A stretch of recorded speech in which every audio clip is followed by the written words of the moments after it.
All right, this got a lot of chatter online today. Meta's new standalone AI app, Meta.ai, anybody can go there. It's an app, but it's also a desktop app, is facing, let's just say, a ton of criticism after some users unknowingly shared private conversations, ranging from personal questions to maybe sensitive legal queries, stuff that pretty obviously was not meant to be in some sort of public feed. Now, unclear privacy settings is what a lot of people are blaming Meta for. Meta's AI app doesn't offer what many people think are very obvious indicators of what's going public. Meta hasn't clarified how posts are shared or who can see them. So, for example, if you were to log into Meta AI with your Instagram account, and your Instagram account is public, and you are tapping the share button after you make a query, not realizing that you're not sharing that with your mom or your sister or maybe somebody that you're getting information for, you're sharing it with the entire world, that becomes a problem. So I read this story this morning and I was like, what is going on? Like, is this like a Venmo situation, where everybody's just like sharing with the world, who they paid and how much they paid for, the bachelorette party type stuff? First of all, I could not get it to log me in using either my Facebook or my Instagram account. I had to create a new account. I don't know why. That was what was going on. It gave me the option like, oh, do you want to log in using Instagram or Facebook? I was like, yeah, let's try Instagram. No, couldn't do it. It was like, no, Sarah Lynn's, that username is taken. It's taken by me. But okay, so I made a new account and I started to play around. And it's true. On the public feed, if you go into the Discover tab, if you just go to Meta AI and just start looking around, you will see all sorts of stuff. Most of it is image generation, but you do get some queries from people. And maybe, I think at this point, this story has gotten enough attention that people are just having fun with the whole thing. So they're asking crazy things. I tried to do that as well. I was like, what happens if I see my neighbor like wrestling with a pizza on her dining room table? They were like, is your neighbor okay?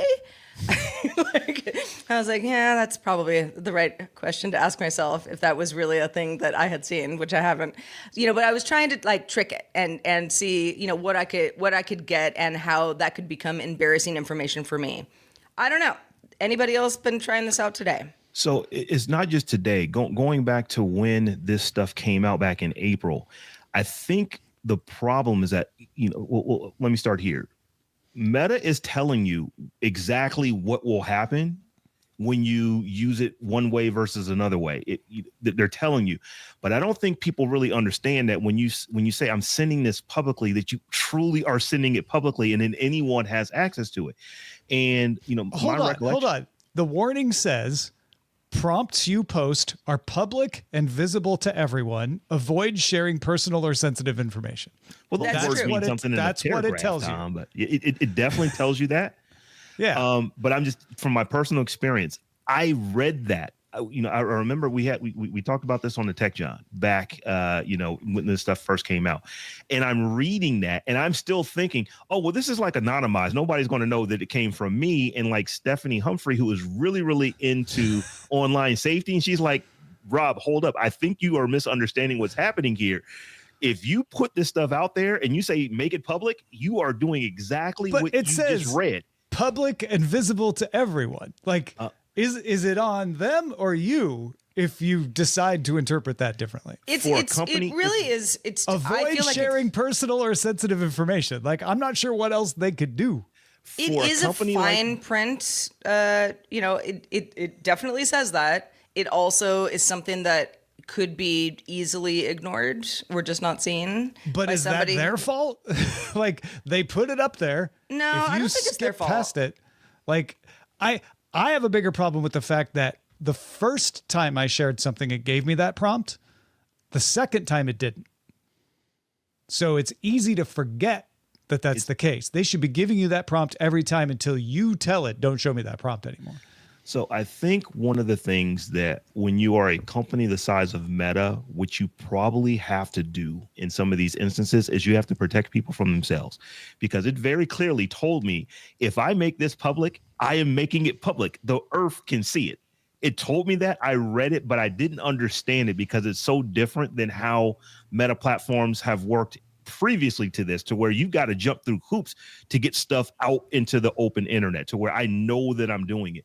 So I think the problem that a lot of people are having is not that Meta's not telling you, is that they're telling you and people are just misunderstanding what they're being told. So yeah, you could say, well, is that their fault? If it's a contract, no, it's not their fault. They put it in a contract, but I think that because they're so big, it's not buried in the terms of service. It's not buried.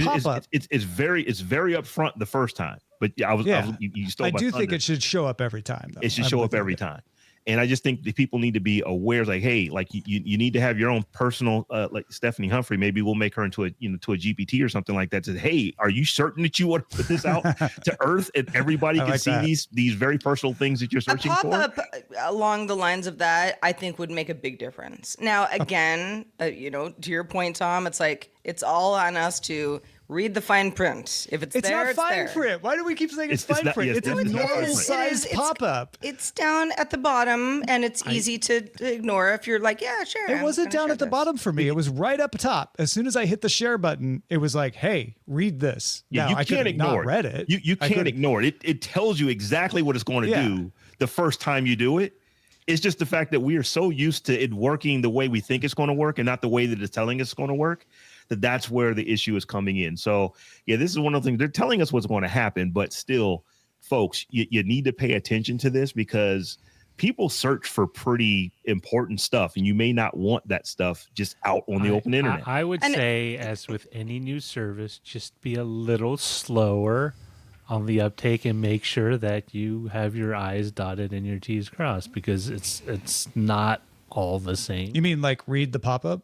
Yeah, no, I will say I do agree with you, Tom. Like if it does not show you that pop-up on subsequent searches, that is a big. Yeah, you should have to actively like uncheck a box, say don't show me this anymore. I saw the pop-up on several searches in a row. It wasn't like it went away. Okay. Yeah, no, Because I it went did. away from me, and I don't see it anymore at all. Yeah, so maybe I did something. I also was trying to, I kept trying to log into like actual accounts I have on other meta sites, and that never worked. So I had to create a new. I didn't have that problem. Now I have a new Meta AI username, but I do think this just goes back to, okay, whether you call it fine print or you're like, no, it was front and center. I mean, everybody could see this.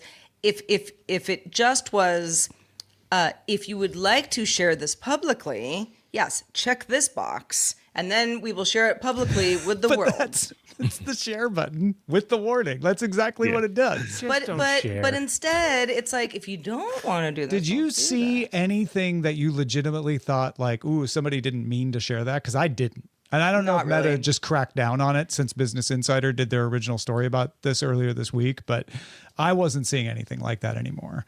So I wonder if there was a bug or if they started moderating or something like that. Well, I think it got enough attention that people are trying to like gamify the whole thing. Oh, sure. I saw intentional stuff like that. I got some queries where it's like, yes, my neighbor was not wrestling with a pizza next door. Like that was not a thing that I like really wanted to ask Meta AI about. I was just like, let's just see, what I get back and like how I share that and what that looks like to the rest of the world. What does end up happening on some of these, and again, a lot of it is like, it's very artistic. Just, I made, like a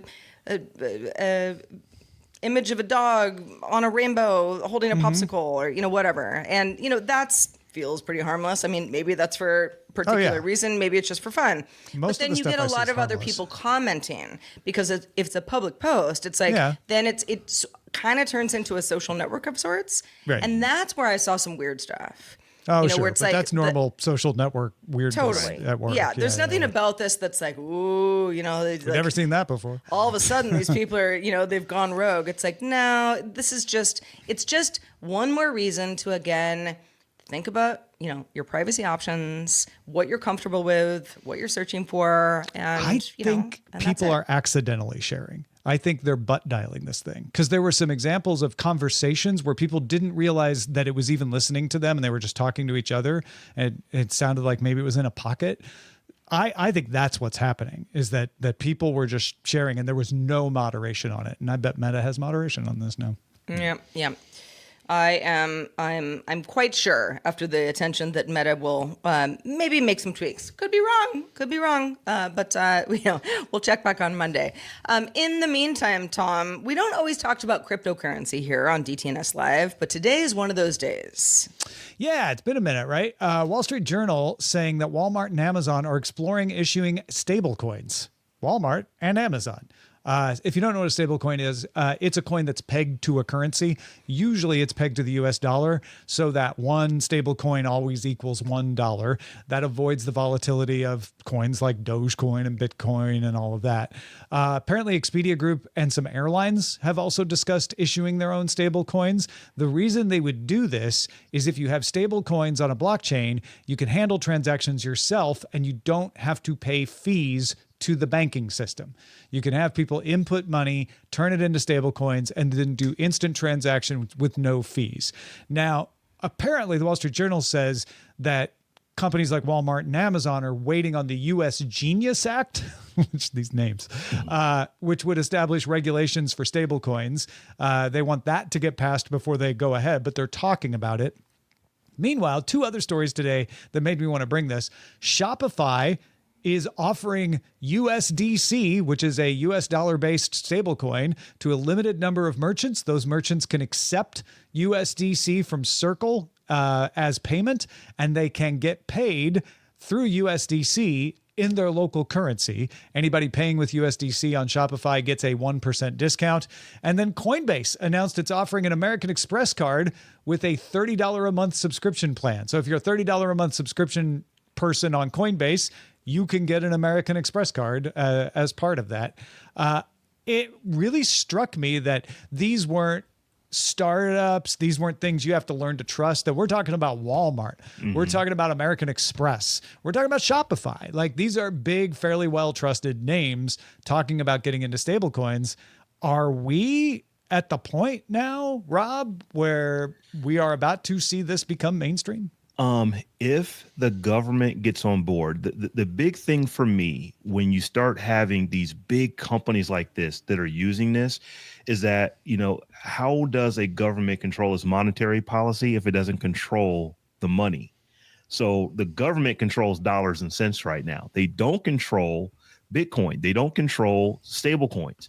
So I'm curious to see how are they going to regulate this, so they still have some level of control over financial policy within its borders. Like, will they only allow this if it is a stable coin that is linked to the dollar, which means that they still have a bit of control because they control the dollar?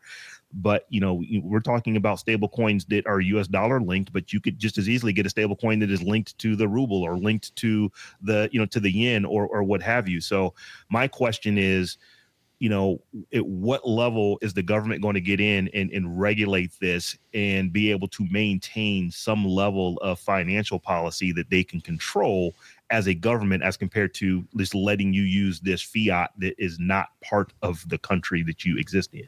That's a really good question. And I think that's why these companies are looking at stablecoin, because they're almost always dollar oriented. You're not wrong. You can put it in whatever currency you want, but they're almost always dollar oriented. And even now, most companies still even tie their own currencies to the dollar and keep dollar reserves. Mm-hmm. So if you're using a US dollar based stable coin, kind of avoids all of that. Even the US is examining issuing their own stable coin for US dollars. And if each stable coin is equal to $1 US, then US monetary policy is going to affect that. Also, these are just meant for transactions. They're not meant for saving. So that's another way that this doesn't totally cut out the government from it, because you're cashing these out into whatever currency you want. With Shopify, you can cash it into rubles or yen or euros or whatever you want. So it goes back into the government regulated systems in those cases. So it is a little different than a lot of the problems that you have with Bitcoin because of that. I think a lot of folks, they sort of say, well, all right, so you cut out some fees associated with transactions. I mean, anybody who's done a wire transfer, is familiar with that. It's like, okay, that sounds great. Somebody's got to be mad about this, though, because somebody was getting that money. Banks yep. Not going to like this. I was just going to say the same thing. The banks, if we think that lobbying is a problem now, the money that banks will throw to lobbyists to make sure that things go their way will be astronomical in the very short future if this does not look like it's going to go the bank's way. So I think that the banks are already trying to figure out how can we exist in this new world to where we still get some of those transaction fees that we get right now. They're not just going to let that stuff go easily. One of the things they're doing is creating a bank consortium to issue a stable coin so that they're like, well, if we fail on that front, maybe we can get them to use our stable coin and we win on. Beat them, join them, and just do it better. It's the stable coin you know and trust. Yeah, exactly. Don't you want the Wells Fargo, Bank of America, BMO stable coin? It's actually like Zelle. Right. I mean, as funny as that sounds, kind of, it's like a lot of people will be like, yeah, I think that's the one I want because all this other stuff sounds a little, crypto crazy. Yeah. And honestly, stable coins, I think, get a bad rap because they get lumped in with a lot of the other stuff that's out there, like meme coins, but they're pretty mundane, and they really could speed things up as well as save money. It's one thing, like you said, Sarah, when you and I have to wire something every couple of years. If you're a business, you are paying those bank fees constantly and they build up. And if you can cut them out, it's a huge savings. And you speed things up. You can make transfers super fast, super instant, which is already happening in a lot of parts of the world that they're getting fast, but you can make them literally real time. And not to dive deeply into the underlying technology, but the blockchain technology that this stuff is built on is designed to do exactly these types of things. It's what it was created for. So yeah, banks are definitely going to be on board with this. They're not going to just let their business model go away because that 2.5% to 4% that they collect off of transaction fees, that is billions and billions. They're going to need to find a replacement for that. Yeah, exactly. Yeah. And I'm not saying that's all going to happen either. What I'm saying is I've been sort of keeping an eye on this part of the industry, and I've been seeing a lot of things where I'm like, I don't know if that's going to work out. I don't know if that's going to work out. When I suddenly see Walmart, American Express, Coinbase, Shopify, and Amazon all in the same day, I'm like, something's happening there. It's worth keeping aware of. Yep. Well, what do you want to hear us talk about on the show? If you're like, stable coins, I keep my money in a mattress in my blanket. One way to let us know is on our subreddit. Submit stories and vote on them at reddit.com/r/Daily Tech News Show. Tom, I hope that blanket is shaped like a taco. That's all I'm saying. Yeah, I got it from Scott for cheap. That's how you keep your money safe, okay? Yeah. It's tried and true. All right, so Rob, Google has been pretty adamant that it should not be on the hook for verifying users' ages. So what are we talking about here? Yeah, they're definitely not down with that. Earlier today, Google reiterated that it firmly opposes Meta's proposal to verify a user's age through mobile operating system app stores.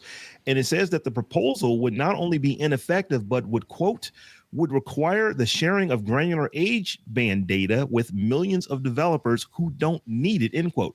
Google also said that doing so would place children who access the internet via computers or shared devices at extreme risk as well. So my question is, when we just kind of look at how things are going, we've had, a few states here that have actually put bans on, you have to be a certain age to be able to even use social media. We definitely don't want children going to, pornography sites and stuff like that. Something is going to have to give at some point. So my question to you guys is, what do we think would actually work? Google and Apple definitely don't want to be on the hook for verifying ages. Big companies like Meta don't want to be on the hook for it. Individual developers don't want to be on the hook for it, but someone's going to have to be on the hook for it. What do you guys think ultimately might work? Blockchain. No, I don't. I mean, that might be a solution Finally, at some point. A stable coin. You just pay your way to verification. Well, so I think about this a lot. Like, for example, every once in a while, maybe I'm sending a friend of mine, like a nice bottle of wine, and they don't live near me, so it's something I do online. It's like, you have to be 21 years old to enter, and I'm like, yes, I am. When's your birthday? Okay, here's my birthday type thing. It's like, I could say my birthday was 1901. They don't care. They just want to make sure that I'm not saying that I'm under 21. that kind of stuff is like, whatever. You see that around a lot. A lot of social networks as well are kind of like, hey, are you a teen? What's your birth date? And very, very easy to get around that. You just lie about it.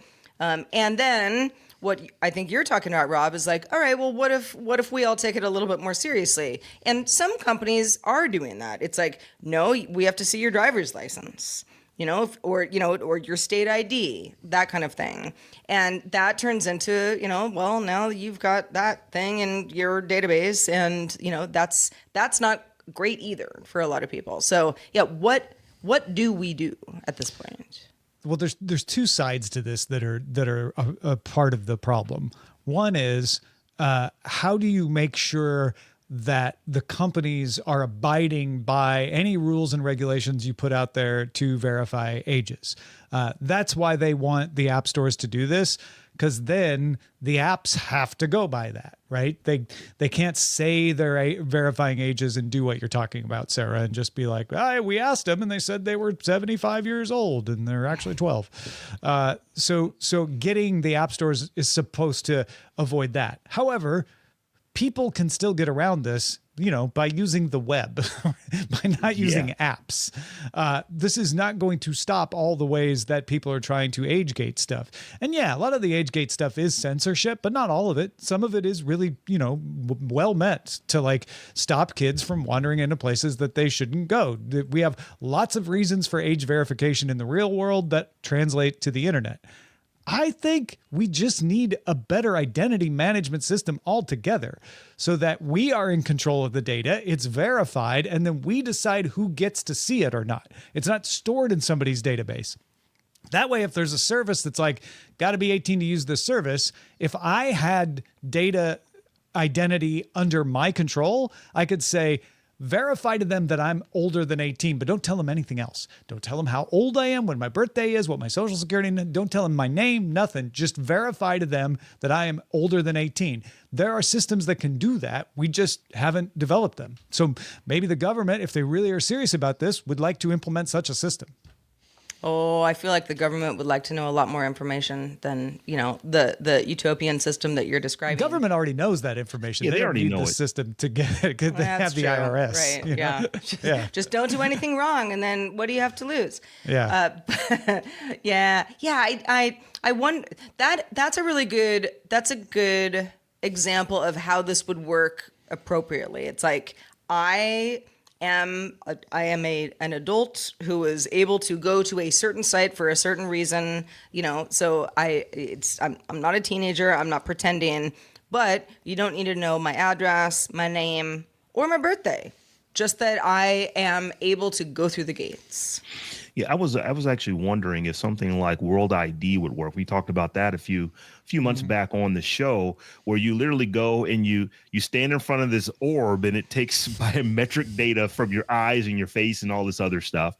And you ultimately get like a QR code. You get a token that basically is completely anonymous. It doesn't know who you are. It just knows that you are a unique person. So I've wondered if maybe that technology could potentially be extended to where you can also say that I'm over the age of 18. And like you were saying, Tom, I don't want you to tell them that I'm 27 or 37 or 77, but am I older than 18? Am I older than 16? If it can do those kind of things, then maybe something like that can work, but that's not going to be free. People are going to have to pay for that. So, that's kind of like, well, I could just put a credit card in if I have to pay for something. But then when you put the credit card in, you're not anonymous at that point, because at some point somebody can track that credit card number back to you. And I think one of the things that a lot of people want is that I need to verify that I'm older than a certain age, but I don't want anyone to know who I am. So maybe something like World ID could work. There's like a dozen states that support Android or Google Wallet and Apple Wallet driver's licenses that work exactly like this. I don't know that that's the solution, because then you have to be using your phone to do it. But maybe there's some equivalent system. Obviously, anybody who's followed me for any length of time knows that I'm a big fan of Tim Berners-Lee's Solid effort.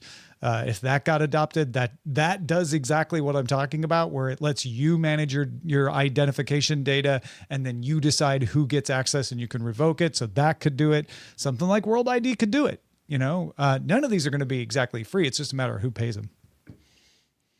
You're gonna have to do something because, like I said, the governments are coming down and saying you got to be 15, you got to be 16, you have to be 18, 21, Sure. whatever the case is. They're not messing around with that. So somebody probably should figure it out because it probably would be lucrative for you to do so. Well, and I mean, and companies have figured it out, supposedly, right? It's like, how old are you? Well, if you lie to me, that's on you, not me. Yeah. That's what if I'm 12 years old and I sign up for a new Instagram account and it's not a teen account, and somehow I get around the restrictions. It's like Instagram was like, we asked. I mean, we don't know. What are we supposed to do? Knock down her front door to find out? That was how old always she the thing is? when I went to the bars in Austin in the 90s is they would ask you, are you over 21? Because you can't lie if you're a cop trying to bust me. So, it doesn't matter what you say. If you tell me you are, then I'm going to believe you and serve you. I get that every so often which is now very flattering at this point of my life, but they won't ask for my ID. If I'm, getting groceries and, there's wine or whatever, they're like, and birth dates? I tell them, and they're like, okay. All this gray hair I got, I appreciate it when I get carded. Well, yeah, Thank you. at this point, I'm like, oh, thank you. Aren't you stop. sweet? I used to be very, bent out of shape about it when I was 22. Like, oh, you don't believe me, but still, it's like no one's really checking. I mean, sure, I'm not 20 years old. That's I've very started clear. to get the like, oh, I don't need your ID. No, It's like convenient and also insulting in the same Yeah. breath. you're good, Conveniently mister. insulting. Yeah, you are good. Sail Go on, right you, on sir. in, sir. Yeah, yes, yeah, and watch your step Careful. on the way out. Yeah, can I help you in? Do you want the ARP discount today? Yeah. Give him the 20%. Yes, I'm I sure. do want it. Indeed. Yep. All right, Roger, it is time for our Friday Great Debates. We do this every Friday. Sometimes it's a trivia quiz, sometimes it's a debate. Today is a discussion game where we're proposing two sides of a question. Try to answer some of the most pressing issues of our age. Shall we begin? Yes. So the first grand weighty question I have for the lot of you, which includes Lynn, should AI-generated content be clearly labeled for consumers in the same way that we clearly label certain foods for allergens or a particular product if it has like artificial ingredients or any sort of Gluten-free, carcinogens? that kind of stuff. Or do you think that's just kind of like busybody micromanaging, overregulation where people, it doesn't really matter? Laminar Rainbow gave us a super sticker, so we have to really do good with this debate. I wonder what Laminar would think about this one, because I know you're with us on our great debates pretty often. Can't when spell it comes, Laminar without AI. Just saying. That's true. So when it comes to comparing it to something like, let's say I have a peanut allergy, right? Or some sort of food intolerance. It's like, I do need to know before I, buy that package of pasta or, beans or whatever it is, that I'm not going to end up hurting myself or, somebody in my family. So I get like physically ingesting as a human, that is very important. We're also used to, movie ratings. R-rated movie, Speaking not of the the same as a kids. G-rated movie, and you know Yeah. why, for the most part. Speaking of you using know, my like fake ID to get into an R-rated movie. right, yes. If you have a fake ID and you're underage, then you know what you're doing. Like, there's so many reasons that the consumers are supposed to be gated back from a variety of things that we might buy. AI generated content, I don't know. Does that fit into the same category? If I feel like it's harmful to somebody, then I say, yeah, sure, A lot of let's people think figure it is. something out. A lot of people think AI is harmful just by existing. Just by existing. If you feel that way, then yes, I think you would be in the camp of, yeah, this needs to always be like clearly marked. Nobody should be confused. The problem is though with AI, a lot of it is human generated, but with AI help. So then you get into some weird. That's where the food Gray label area. of like 70% of the content of this was generated by a model. Like, Yeah. I mean, So and one could also argue like, hey, people put when they do a movie or they do a documentary, sometimes they'll use animated illustrations or something to kind of drive home a point. They don't put like, this documentary features hand drawn, cell animation.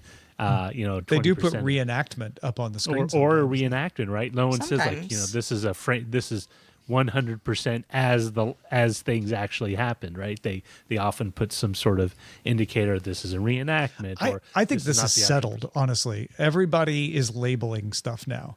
The question is, what needs to be labeled, right? We've gone past should they label it, because almost every platform is saying you have to tell us if there's any AI in this, and then we're going to put a label on it.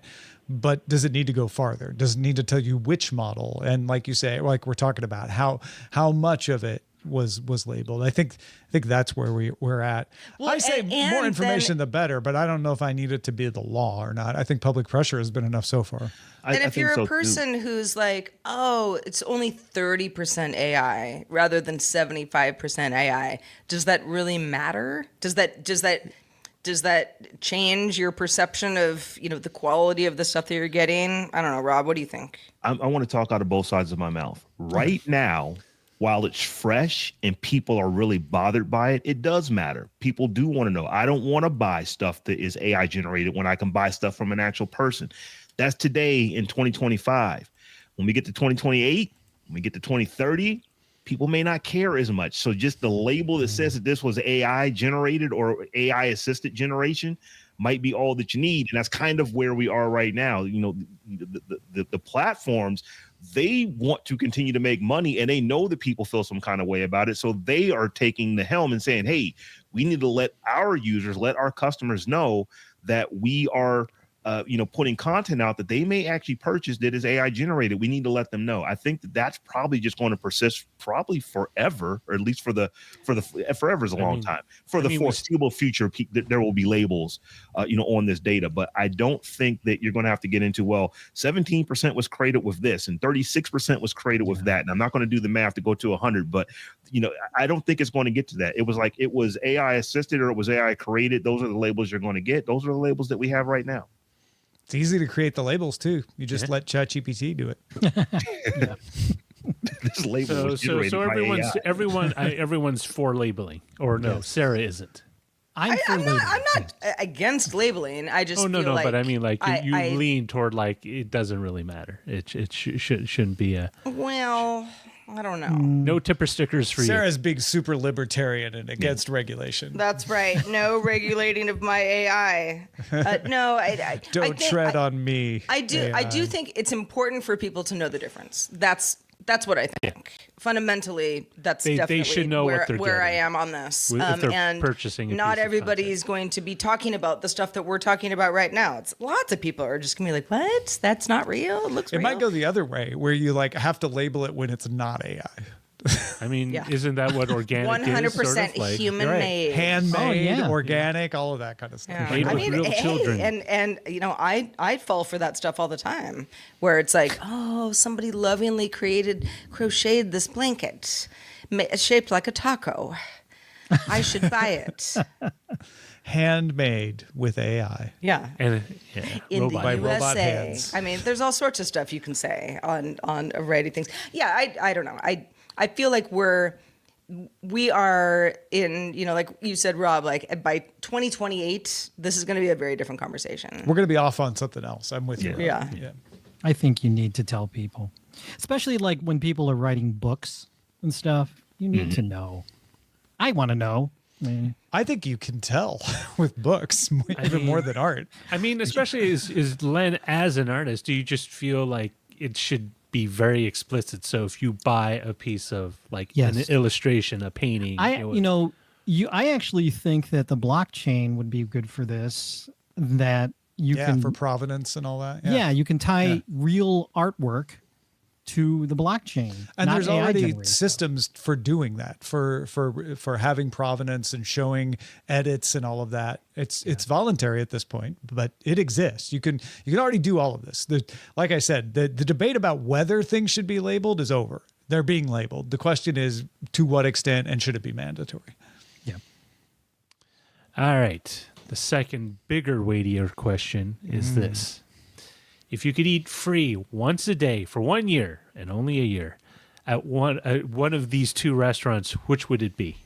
Now, once a day, you can only eat there once a day. You can't just sit there and not Once a day for a year. a year. Okay. Free for IHOP or Denny's? Oh, no, Denny's for sure. Yeah. You had to think about it though. No, you know why? Because of the super bird. That's why. Can I choose neither? See, that's my. Yeah. I'm like, is there a death as an option? Like, I don't- actually like Denny's, but it's not good for me. I don't want. Not every day. I don't need to be encouraged to eat there. every day. No, so IHOP, which for anybody who's just sort of like, what is even the International House of Pancakes? However, and it's still a pancake house, but it does just breakfast food in general, kind of all day breakfast food. So you can go there and not eat pancakes. And Denny's much more of like that, just straight up, chain of breakfast fare. You want eggs, you want sausages, you want some bacon, you want some pancakes. You can get all that at Denny's. You can get tacos at IHOP now. By the way. Yeah. You can get tacos Yeah. at IHOP. Wow, it's been a while since I've been there. I definitely like the pancakes at IHOP better than I like the pancakes at Denny's. Neither are places that I'm like, oh, I need to go one of these places and get pancakes. But I'm going to choose Denny's for this reason. Denny's is closer to just like a diner, to where you literally can go and you can see the person cooking the food, and you don't have to order off the menu at a lot of Denny's. You can just tell them what you want and they'll just make it.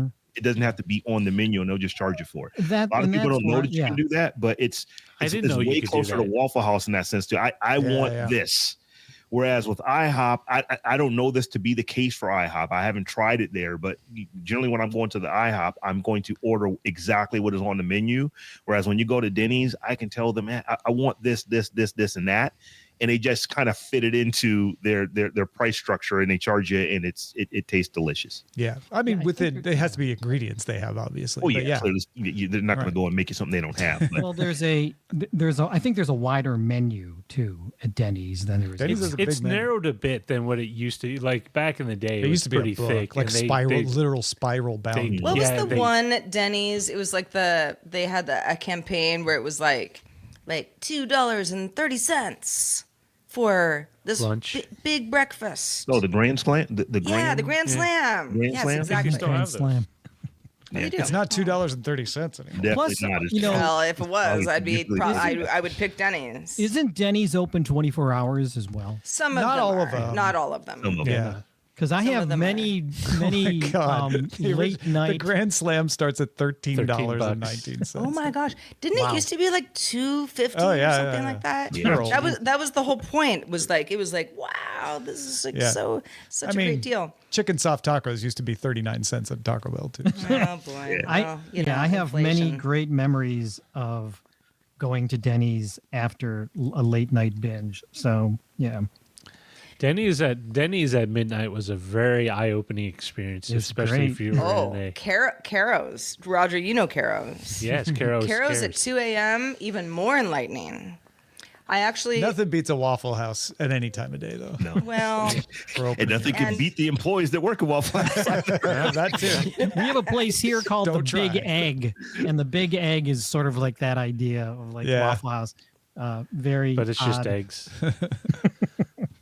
I remember going to so Caro's is very much a Denny's, same idea, just sort of late night, early morning. You just get breakfast fare, and I was there quite late one night in college with some friends, and like it was late, so we weren't the only people in there, but it was sort of like, why are we even in here? We should just go to bed. But we were hungry. And the people there were just, I don't know, they weren't like serving us. They were just sort of hiding in the back. Who even knows what they were doing? And they were probably younger than we were. And finally we were like, all right, well, time to go. And we left. We didn't pay. And it was like, it was not a dine and dash. Let me tell you, I am not an advocate for anything like that. We had sat there for like a couple hours and like couldn't find anybody who worked there. So in And other we just words, you left. sat there and you weren't served at all. No, we ate. Oh, But okay. we They got like, served. They just didn't get charged. they just left us alone at that point, and we eventually left. And I remember like as we were leaving the parking garage, I was like, are we about to get arrested? I think we've broken the law. But no, nothing ever happened. So I haven't been to an IHOP in more than 20 years. I remember the last time I went wow, was really? in Austin, Texas in like 2003, I think. oh, I thought we would have all gone to IHOP with Ken Marcus in San Francisco at some point because he loved IHOP. Yeah, I don't think I ever did. But I've been to a Denny's within the past couple of years with family. I've been there with Scott Johnson in Salt Lake. Yeah, the only thing that Denny's has over IHOP is really they have the lunch and dinner, even though those selections have IHOP narrowed. has that now too, though. So Yeah, there's you really get that burgers and distinction has chicken gone wings away. and stuff like that. Yeah, from yeah. IHOP. You can get a junior waffle. You can get a junior cheeseburger. You can get a French toast. Oh, French toast. I wouldn't mind French toast. I don't French like just call it I don't like toast. buying French toast. It's so easy to make at home. It's one of those things where I'm like, I'm not paying for French toast. I'll just make it at home. You can make anything at home. I know. I can make an Yeah, omelet but at home, but don't you always have that one dish where you're like, nah, I can make this at home. Yeah, It's or like- especially if you're like, I know how to make it the way I like it. Totally. Like it's- right. Yeah, like I instead would of not just go to being a like, place to buy oh, toast. it's like too sweet or not enough syrup or whatever. Yeah, French toast. I don't buy French toast. all right. Last question in the grand debates. If you could have only one grocery store chain within walking distance, that means you go out you can walk to it from your front door.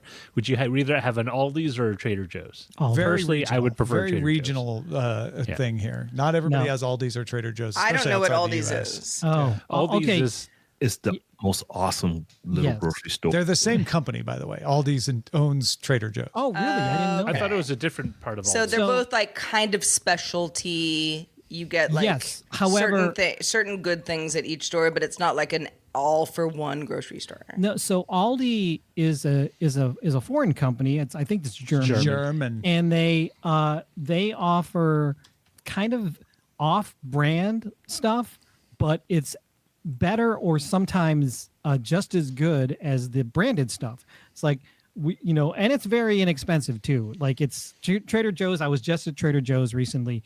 It was pretty expensive, I felt, for what you were getting. But Aldi, you can get like the best frozen pizza. I think it's like Mama Santos or something like that. Frozen pizza, the best frozen pizza. And the house brand Clancy's is a really good. Like if you're into Fritos and stuff like that, really good corn chips. So I don't know. I would go with Aldi only because of the. Did you cost. know there are two Aldis? Yes. Aldi Nord in northwest Germany and Aldi Süd, which started in southwest Germany. And I think Aldi Süd is the one that expanded. yeah. Oh, they're although two it's- different they're companies. two brothers. They're Oh, I two thought you were brothers about that to say split. that there are two in Yeah. LA. The chat is very lively with how they feel about Aldi versus Trader Joe's. Mama Cosie's? That's JPEG84 says Trader Joe's has the worst apple juice. No, so this is the thing. Like, there's certain things at Trader Joe's that are the best, and I choose Trader Joe's because they offer the greatest number of things my kids will eat, which is very important. Also, in my Trader household. Joe's, if you haven't gone in a long time, kind of has everything these days. Like there's some like pharmaceutical feel like I'm unfair to Trader Joe's. and house cleaning stuff they don't have still.